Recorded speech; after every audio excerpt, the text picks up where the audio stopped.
Hi friends, welcome to వారాయి studio Telugu stories hub. నేను మీ హోస్ట్ శివరంజని. లిజనర్స్ అందరికీ ధనత్రయోదశి మరియు దీపావళి శుభాకాంక్షలు. దీపావళి పండగ సందర్భంగా పలువురు ప్రముఖ రచయిత్రులు వారాయి స్టూడియో తెలుగు స్టోరీస్ హబ్ లో సందడి చేయనున్నారు. పండగ సందర్భంగా మేమందిస్తున్న ఈ చిరు కానుకని విని ఎంజాయ్ చేయండి. అలాగే ఈ కానుక మీద మీ అభిప్రాయాలను కామెంట్ చేయండి. ఇప్పుడు మీరు వినబోయే కథానిక మెషిన్. రచన ప్రముఖ జర్నలిస్ట్, రచయిత, కవి కరణం కళ్యాణ్ కృష్ణకుమార్ గారు. గలం శ్రీమతి కరణం రమా గాయత్రి గారు. నమస్కారం. ఈరోజు నేను చెప్పబోతున్న కథ మెషిన్. తొలికోడి కూయక మునిపే టక్ టక్ టక్ తలుపు చప్పుడు లీలగా వినిపించింది. అమ్మాయి లే, తెల్లారిపోయింది అంటూ అత్త పిలుపుతో ఉలిక్కిపడి లేచింది సరోజ. దుప్పటి తొలగించి చీర సవరించుకొని ఎంత పొద్దెక్కిందో అని అనుకుంటూ హడావిడిగా గోడ గడియారం కేసి చూసింది. అప్పుడు సమయం 4:30 గంటలు. అంతే కదా, మరొక్క 5 నిమిషాలు పడుకొని నెమ్మదిగా లేద్దాం అంటూ బద్దకించింది సరోజ. లేమ్మాయ్, ఇంకా ఇంత నిద్ర ఏంటి? అవతల పొద్దెక్కి ఎంతసేపు అయ్యింది? మా కాలంలో ఇంతసేపు నిద్రపోమమ్మా, లే అంటూ సణుగుడు మళ్ళీ మొదలైంది. లోపలే తిట్టుకుంటూ లేచి తాళిబొట్టు కళ్ళకద్దుకొని గది తలుపు తీసి బయటికొచ్చింది సరోజ. నేరుగా ముగ్గేసేందుకు అడుగుపెట్టేలోగా, ఆ ముగ్గు తొందరగా కానీ ఎంతసేపు? మా కాలంలో అయితేనా అంటూ మళ్ళీ రాగం మొదలైంది. ముగ్గు అయిందనిపించి సరోజ వాష్ బేసిన్ దగ్గరకు చేరుకొని బ్రష్పై పేస్టు వేసుకునేసరికి, అమ్మాయి గీజర్ ఆన్ చేయి అంటూ అత్తగారి కేక మళ్ళీ వినిపించింది. నోట్లో బ్రష్ పెట్టుకొని గీజర్ వేద్దాం అనుకుంటే ఓవర్ హెడ్ ట్యాంక్లో నీళ్లు లేవు. ఆ విషయం తెలుసుకొని మోటార్ వేసింది. నేను వేయమంది గీజర్ కదూ అని వినిపిస్తుండడంతో, ట్యాంక్లో నీళ్లు లేవు పళ్ళు తోముకుంటూ సమాధానం చెప్పేందుకు ప్రయత్నించింది సరోజ. ముఖం కడుక్కొని గీజర్ వేసి నీళ్లు పడుతున్నంతలో అటు నుంచి, గీజర్ వేసి ఎంతసేపు అయింది? నీ సుపుత్రుడిని లేపు, స్నానం చేసి స్కూల్కి తగలడాలి కదా అని అత్త ముక్తాయింపు. హడావిడిగా వెళ్ళి నిద్రాలోకంలో విహరిస్తున్న కుమారుడిని, లేరా నాయనా, మీ నాయనమ్మ తిడుతోంది అంటూ బ్రతిమాలింది. పొద్దుపోయాక పడుకున్నాడు కదా, కాసేపు నిద్రపోతాడులే అనుకొని తాను స్నానం చేసేందుకు బాత్రూంలోకి అడుగుపెట్టింది. అమ్మాయి, వాడు బడుద్దాయ్, నువ్వన్నా స్నానం చేయి అంటున్న అత్తగారి కేకలు పంపు నీళ్ల శబ్దంతో కలిసి ఒక రకమైన ధ్వని పుట్టింది. అత్త అంటే ఇలా ఉండాలి. నిన్న పట్టుచీర తెచ్చిందట కోడలికి 10,000 పెట్టి. కోడలికి ఏమేం కావాలో అన్నీ ముందే గుర్తించే అత్తలు ఈ కాలంలో ఎందరుంటారు చెప్పమా. అయినా సరోజ అదృష్టవంతురాలు అన్న పక్కింటి పిన్నిగారి మాటలు గుర్తొచ్చి అసహనంగా నవ్వుకుంది. తన ఆవేశంపై నీళ్లు పోసుకుంది. అంతలోనే, స్నానం చేసేది ఎంతసేపమ్మా, ఈ పిల్లకు ఎన్ని గంటలైనా చాలదు బాత్రూంలో అంటూ దీర్ఘాలు పోతోంది అత్తగారు. స్నానం పూర్తి చేసుకొని తల తుడుచుకుంటూ దేవుని గదిలోకి వెళ్ళి అమ్మవారికి నమస్కరించుకొని కుంకుమ పెట్టుకుంటూ తనకు ఇష్టమైన ఎర్రచీర కట్టుకొని స్కూల్కి వెళ్ళాలని నిర్ణయించుకుంది సరోజ. ఎర్రచీరను చేతిలోకి తీసుకుంది. ఎర్రచీరపై నల్లని చుక్కలు, పళ్ళుపై నెమలి బొమ్మలు ఉన్న ఆ ఎర్రచీరంటే తనకు వల్లమాలిన ఇష్టం. నాన్న కొనిచ్చింది అని నాన్న తెచ్చిచ్చిన ఆ రోజుని గుర్తు చేసుకుంటూ చక్కగా ముస్తాబైంది సరోజ. ఆ చీరెందుకే, రక్తం కక్కినట్లుంటుంది. అక్కడ నీలం చీర ఉంది, కట్టుకోపో, ఎంత చక్కగా ఉంటావో అంటూ ప్రేమ ఒలకబోసింది అత్తగారు. చిన్నప్పటి నుంచి సరోజకి నీలం అంటే చచ్చెంత అసహ్యం. అలాంటిది తప్పదు, తన ప్రియాతి ప్రియమైన అత్తగారు ఆదేశించారు కదా, తాను పాటించాలి అనుకుంటూ ఆ ముచ్చట తీర్చింది. ఇప్పుడు చూడు బబితా, మా కోడలి పిల్ల ఈ చీరలో ఎంత అందంగా ఉందో చూడు. గర్వంగా చూసిన అత్తగారికే ఓటేసింది పనమ్మాయి బబిత. బ్రతక నేర్చింది. ఏమ్మాయ్, వాడు లేచాడా? ఇంతసేపు ఏం చేస్తున్నావే? వాణ్ణి లేపకుండా. లేపవే, త్వరగా లేచి స్నానం చేసి స్కూల్కి వెళ్ళమను. అమ్మాయి, పెనం పెట్టా, దోశలు వేయి. మీ ఆయన తింటాడో లేదో, వాడికి ఇడ్లీ కావాలేమో, అక్కడే పిండి ఉంది, 2 ఇడ్లీ పెట్టు. మీ మామ లేచాడేమో చూడు, మళ్ళా ఆయన కేకలు తట్టుకోవడం మన వల్ల కాదే. ఎన్ని పనులు చేయాలే. ఇదిగో ఆకుకూర తరిగా, పప్పులో వేసి పెట్టు అంటూ వరస పెట్టారు అత్తాశ్రీ. సరోజ ప్రైవేట్ స్కూల్ టీచర్గా పనిచేస్తుంది. 8 గంటల లోపల స్కూల్ కాంపౌండ్లో అడుగు పెట్టాలి. ఆలస్యమైతే శాలరీ కోత, గేట్ మూసేస్తారు. గేట్మెన్ అవతారం ఎత్తే చండశాసనుడైన ప్రిన్సిపాల్, ఇవన్నీ గుర్తుకొచ్చాయి. అన్నం వండాలి, కూరలు తరగాలి, క్యారేజ్ సర్దాలి, పుత్రుడికి నీళ్లు పోయాలి. అప్పటికే టైం 6:45. అమ్మాయి సరోజా, నా బ్రష్ ఎక్కడ పెట్టారు? మీ అత్త నా మాట వినదు. ఇంతలో మామగారు లేచినట్టున్నారు. అక్కడే ఉంది మావయ్య అని అనబోయి బ్రష్పై పేస్ట్ వేసి మగ్గులో వేడి నీళ్లు తీసుకొని వెళ్ళి టవల్తో సహా అందించింది. మరలా వంటింటిలోకి తుర్రుమంది సరోజ. 4 పొయ్యిల గ్యాస్ వెలిగించి ఒకదానిపై కుక్కర్, మరొక దానిపై బాండీలో ఫ్రై, మరొక వైపు కుతకుతలాడే పప్పు, 4వ దానిపై దోశలు. ఆహా, తనలా గ్యాస్ పొయ్యి ఒకేసారి ఎన్ని పనులు చేస్తుందో కదా. ఈ గ్యాస్ పొయ్యిని కనుక్కున్నది ఎవడో గాని వాడు ఆ పని చేసి ఉండకుంటే, గ్యాస్ పొయ్యి అనేది లేకుండా ఉంటే తనలాంటి సరోజల పరిస్థితి ఏంటి అన్నీ అనుకుంటూ ఉండగా అన్ని పొయ్యిలు ఒక్కసారిగా ఆరిపోయినాయి. గ్యాస్ అయిపోయింది. స్నానం చేసిందన్న మాటే కానీ ఆవిర్లతో పప్పులాగా ఉడికిపోయింది సరోజ. ఏవండి, ప్లీజ్ లేవండి, మీ అమ్మ పాలు తెస్తానని బయటికి వెళ్ళింది. గ్యాస్ అయిపోయింది, కాస్త సిలిండర్ మార్చరు ప్లీజ్, స్కూల్ టైం అయిపోతుంది అని పిలుస్తూనే తన పిలుపు శ్రీవారికి చెవికి ఎక్కదు అని అనుకుంటూ పని మనిషి బబిత సహాయంతో సిలిండర్ దొర్లించుకుంటూ గ్యాస్ నియంత్రణని తొలగించి మరలా స్టవ్ వెలిగించింది. అంతలో పక్క ఇంట్లో కొట్టుకుంటున్న శబ్దాలు వినిపించాయి. వామ్మో వాయో అంటూ కేకలు. ఏంటి అరుపులు? ఆసక్తిగా బబితను అడిగింది సరోజ. అమ్మగారు, నానేం చెప్తానులేండి, వాళ్ళ సొంత విషయాలు. ఆ చిత్రాంగక్క రాత్రి స్త్రీ కన్నీరు అనే సీరియల్ చూసిందంట. అందులో అత్తను కోడలు సితకేసిందంట. అలా నేనెందుకు అత్తను కొట్టకూడదు అని పొద్దున్నుంచి వాళ్ళత్తను బాదిన చోట బాదకుండా బాధేస్తున్నదమ్మా. నాకైతే భయమైనది.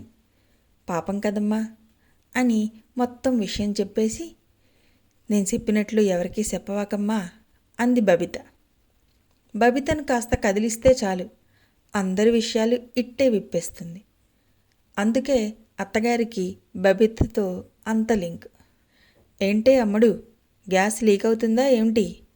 కాస్త కాఫీ పట్రా అందుకున్నారు మళ్ళీ మామగారు. అంతలో లోపలికి పరిగెట్టుకొచ్చిన అత్తగారు, గ్యాస్ వాసన వస్తోందే, అర్థం కావట్లేదా? అసలే ఆ పాలవాడు మళ్ళీ రమ్మన్నాడు. నువ్వు స్కూల్కి వెళ్లే ముందు పాలు తెచ్చిచ్చి వెళ్ళమ్మా అంటూ మళ్ళీ ఆర్డర్ వేసింది. ఈ గ్యాస్ లీక్ అయినా బాగుండేది అని తనలో తాను గొణుక్కుంటూ, సమస్య అక్కడ అర్థం కాక ఆడవారి బ్రతికింతే అని నిట్టూర్చింది. తన పనిలో నిమగ్నమైంది. ఛీ, కాఫీది ఓ బ్రతికేనా? ఎవడు కనిపెట్టాడో కానీ గంటకి ఒకళ్ళకివ్వాలి. అన్నిసార్లు తగలడి కాస్త కూడా ఫీల్ అవ్వదు ఈ కాఫీ. అత్తకొకసారి, మామకొకసారి, శ్రీవారికొకసారి.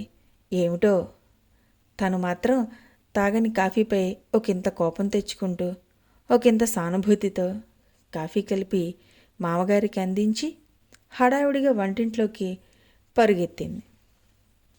అమ్మడు, ఆ న్యూస్ పేపర్ కాస్త ఇటిచ్చి వెళ్ళు. చటాలను వెనక్కి తిరిగి మామగారికి పేపర్ ఇచ్చి మరలా వంటింట్లోకి పరిగెత్తింది.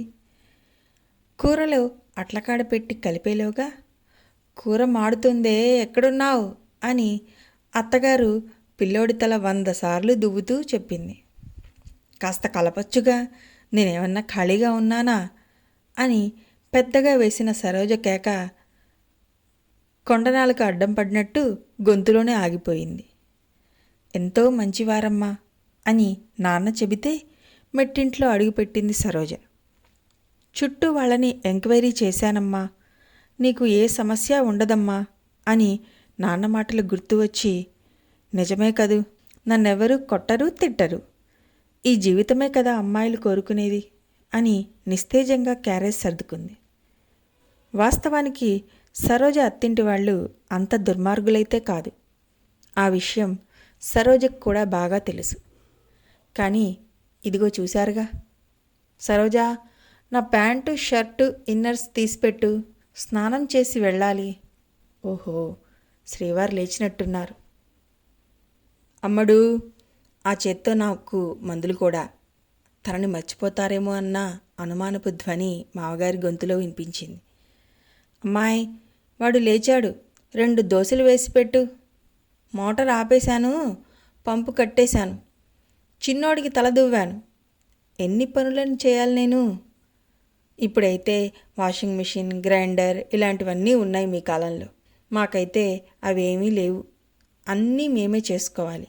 మీకు ఎంత టైం ఉన్నా తెమలదు. త్వరగా దోశలు వేసి మీ ఆయనకి ఇవ్వు అంటూ మరలా అత్తగారు చిట్టా విప్పారు. అమ్మోరులకు 5ో 6ో చేతులు ఎందుకు ఉంటాయో ఇప్పుడే అర్థమవుతోంది సరోజకు. ఈ దోశలు ఎవ్వడు కనిపెట్టాడో కానీ వాడు కనబడాలి, వాణ్ణి దోశ మార్చినట్టు మార్చి పారేస్తా అని తిట్టుకుంటూ మరో 2 దోశలు హాట్ బాక్స్లో కుక్కి, ఆ పైన ఎవ్వరి మాట వినకుండా శ్రీవారికి కావాల్సినవి మాత్రమే కనపడేలా పెట్టి, తను హడావుడిగా అద్దంలో చూసుకుంటూ, తనకి ఇష్టం లేని చీర ఎన్ని వేలు పెట్టి తెస్తే మాత్రం ఏం ప్రయోజనం అనుకుంటూ నీలం చీర సరిచేసుకుంటూ 2 వీలర్పై కొడుకునెక్కించుకొని స్కూల్కి బయలుదేరింది సరోజ. అప్పటికి 8 గంటలకు 5 నిమిషాలు మాత్రమే ఉంది. నానా చావు చచ్చి వెళితే ఒక్క నిమిషం లేటైతే ఆ ప్రిన్సిపల్ చండశాసనుడు ఆబ్సెంట్ వేసేస్తాడు అని ఒక్కటే టెన్షన్ పడుతుంది సరోజ. మూలిగే నక్క మీద తాటికాయ పడ్డట్టు అంత హడావిడిగా ఇంటి నుంచి బయటపడ్డా ట్రాఫిక్ జామ్లో ఇరుక్కుపోయింది. ఆడ జన్మకు ఎన్ని శోకాలో అంటూ ఎక్కడో సెల్ ఫోన్లో నుంచి చిన్నప్పుడు విన్న పాట లీలగా వినిపించింది. విజయలక్ష్మి, ఆ పేరంటే వాళ్ళ ఏరియాలో తెలియని వాళ్ళు ఉండరు. ఎంతో మంచి కుటుంబం. పక్కవారితో కూడా తగాదాలు లేని మంచి పేరున్న కుటుంబం. ఒక్క మాటలో చెప్పాలంటే ఇంటిల్లిపాది అంతే. అందుకే సరోజ నాన్న ఏరి కోరి గూఢచర్యం చేసి మరీ ఈ సంబంధం ఓకే చేశారు. మంచి కుటుంబం, ఆదర్శ కుటుంబం, కడుపులో పెట్టుకునే అత్తమామలు ఈ రోజుల్లో ఎందరుంటారు అని మురిసిపోయింది సరోజ అమ్మ. వారు తలుపుల్లోకి రాగానే తనలో తాను ఏడవలేక నవ్వుకుంది సరోజ. అంతలో ట్రాఫిక్ ముందుకు కదలటంతో త్వరగా దాటుకొని స్కూల్ గేటు వేస్తున్నంతలోనే జర్రున లోపలికి దూరి స్టాండ్ వేసి సంతకం చేసి క్లాస్ రూంలోకి వెళ్ళి ఒక్క ఉదుటున చేరుకుంది. ఈ స్కూలు ఎవడు కనిపెట్టాడరా బాబు అని అనుకుంటూ పాఠాలు మొదలుపెట్టింది. కార్పొరేట్ వ్యవస్థలో అవస్థలు అన్నీ ఇన్ని కావు. ఉదయం స్కూల్కి వచ్చింది మొదలు భోజనం విరామం మినహా సాయంత్రం పొద్దుపోయిందాకా నిలబడే ఉండాలి. ఇదొక కార్పొరేట్ స్టైల్ ఆఫ్ పనిష్మెంట్. అసలు సరోజకు ఉద్యోగం చేయాల్సిన అవసరం కూడా లేదు. ముసలివాళ్లైన తల్లిదండ్రులని మనం కాకుంటే ఎవరు చూస్తారు అంటారు శ్రీవారు. దూరంగా ఏ అమెరికాలోనో ఉంటే మనల్ని పెంచి పెద్ద చేసిన వాళ్ల గతి ఏమవుతుంది అనేది చిన్ననాటి నుండి సరోజ ఫీలింగ్. అందుకే శ్రీవారి మాటను కాదనలేకపోయింది. కానీ ఉద్యోగం మాత్రం ఇంటి వాతావరణం నుంచి కొద్దిసేపు సేద తీరేందుకు తనకు తానుగా ఏర్పరచుకున్న చిన్నపాటి అవకాశం మాత్రమే. సాయంత్రం సమయం దగ్గర పడే కొద్దీ సరోజకు మరలా టెన్షన్ మొదలు. ఇంటికి వెళ్ళేసరికి ఏమి పనులు ఎదురు చూస్తున్నాయో అనుకుంటూ ఇల్లు చేరుకుంది. సరోజ ఇంటి ముందు ప్రత్యక్షమైందో లేదో, అమ్మాయ్ ఇప్పుడే చీపురు తీసుకున్నానే, ఆ పనిపిల్ల సినిమాకెళ్ళాలని ఈరోజు ఎగ్గొట్టింది, రేపు కూడా రాదట, వాళ్ళ ఆయన పిల్లలతో కలిసి తిరుపతి వెళుతుందట అంటూ అత్త రేడియో జాకీలా వాగుతుండటంతో సరోజకు చిర్రెత్తుకొచ్చింది కోపం. కాపురానికొచ్చిన నాటి నుండి ఒక్క సినిమా లేదు, ఒక్క పుణ్యక్షేత్రంకి జంటగా వెళ్ళింది లేదు, కనీసం హోటల్కి వెళ్ళి వీకెండ్ సెలబ్రేట్ చేసుకుంది లేదు. ఎక్కడికి వెళ్ళాలన్నా తట్టా బుట్టా తీసుకొని అందరూ బయలుదేరతారు. టీవీలో అయినా ఇష్టమైన సినిమా చూద్దామనుకుంటే అత్తగారికేమో సీరియళ్ళు, మామగారికేమో న్యూస్ రీళ్ళు. నాలాగా ఈ టీవీకి కూడా రెస్ట్ ఉండదు అనుకుంటూ టీవీని చూసి ఈ టీవీని ఎవరు కనిపెట్టారో పాపం అనుకుంటూ జాలి పడుతుంటుంది సరోజ. పొరపాటున ఖాళీగా ఉన్నప్పుడు ఎప్పుడైనా చూద్దామనుకుంటే అమ్మడు అంటూ మామగారు, అమ్మాయి అంటూ అత్తగారు, శ్రీవారేమో పనుందంటూ పరారు.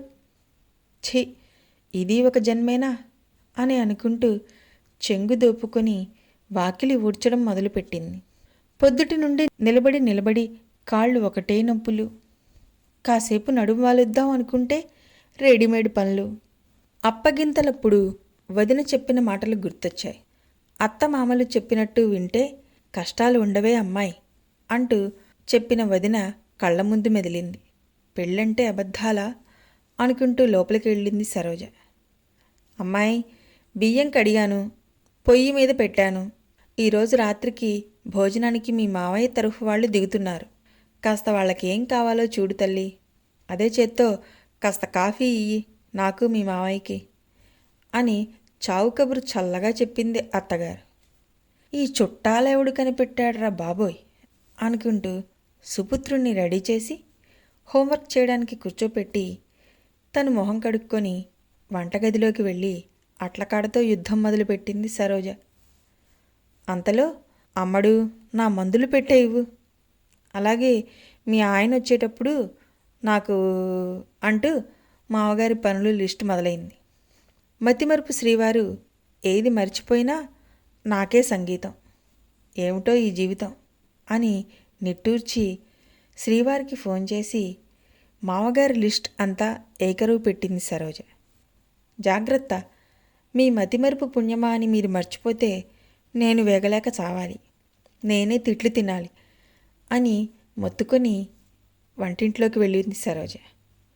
శ్రీవారు ఉన్నారన్న మాటే కానీ ఒక్క రోజన్నా ఇంటి పనుల్లో సహాయం చేస్తారనుకుంటే ఆయన ఒక పెద్ద ఎస్కేపిస్ట్. పొద్దున్నే ఇంట్లోంచి పోతే అర్ధరాత్రి దాకా తిరిగిరారు. ఊరిలో పెత్తనాలన్నీ ఈయనగారే చూస్తారు. రాత్రిళ్ళు పక్కలో తప్ప పెళ్ళాం ధ్యాసే ఉండదు. ఆ పని మనిషి బబిత జీవితమే ఒక్కోసారి నయం అనుకుంటూ గుడ్లలో నీళ్లు కుక్కుకుంది. కుక్కర్ శబ్దంతో ఈ లోకంలోకి వచ్చిన సరోజ అందరికీ వడ్డించి తాను తినేందుకు సిద్ధమైంది. అంతలో బంధువులు అడుగుపెట్టడంతో తినబోతున్న కంచం పక్కకు నెట్టి అతిథి దేవోభవ అని ముక్తాయింపునిచ్చింది. వారికి మర్యాదలు పూర్తయ్యేసరికి బాగా పొద్దెక్కింది. అన్నం తింటున్నంతసేపు సరోజ మంచి పిల్ల, ఇలాంటి కోడలు రావడం విజయలక్ష్మి అదృష్టం అంటూ పొగుడుతుంటే అరికాల్లో మండిపోయింది సరోజకి. అమ్మడు వాడు ఇంకా రాలేదేంటి? ఫోన్ చేసి కనుక్కొని త్వరగా రమ్మని చెప్పు అన్న మామగారి సలహాతో మరింత కోపం వచ్చింది. శ్రీవారు ఏ రోజన్నా విన్నారా త్వరగా రమ్మంటే? వీళ్ళేమో ఇక్కడ వాళ్ళ కొడుకు మీద వాళ్ళకే ప్రేమ ఉన్నట్లు, తనకేమో లేనట్లు ఏం చెప్తారో కదా అనుకుంది సరోజ.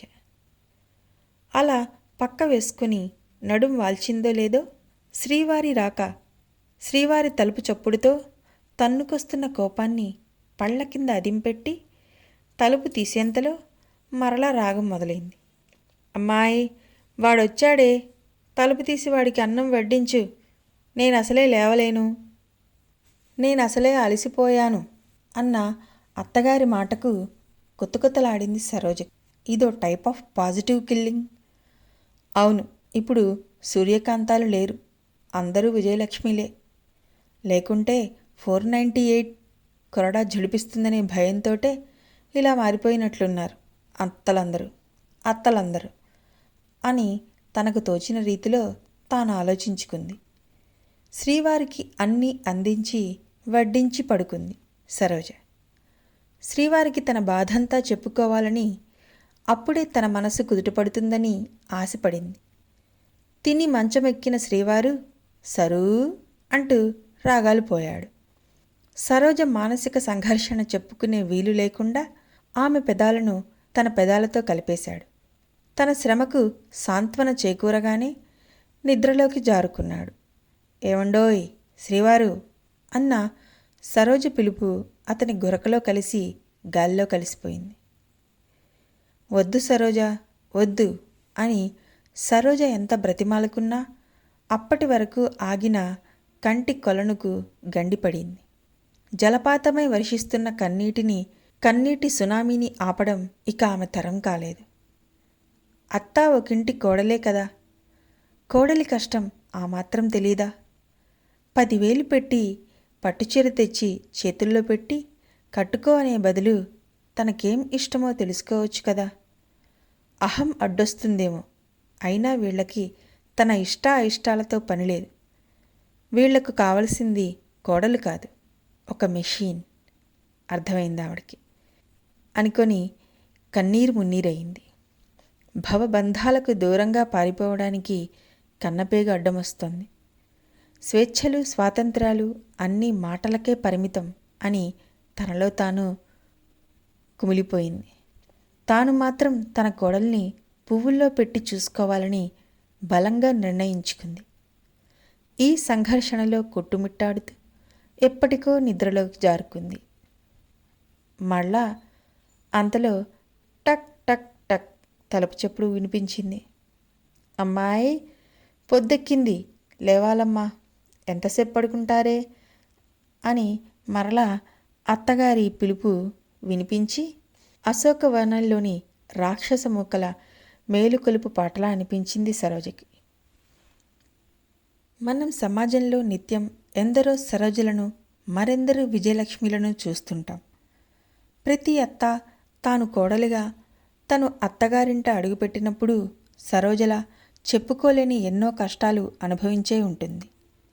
అలాంటి వారు తన కోడలితో మసలేటప్పుడు ఆమె మనసు ఎరిగితే ఆడజన్మకు అంతకన్నా కావలసింది ఏదీ ఉండదు.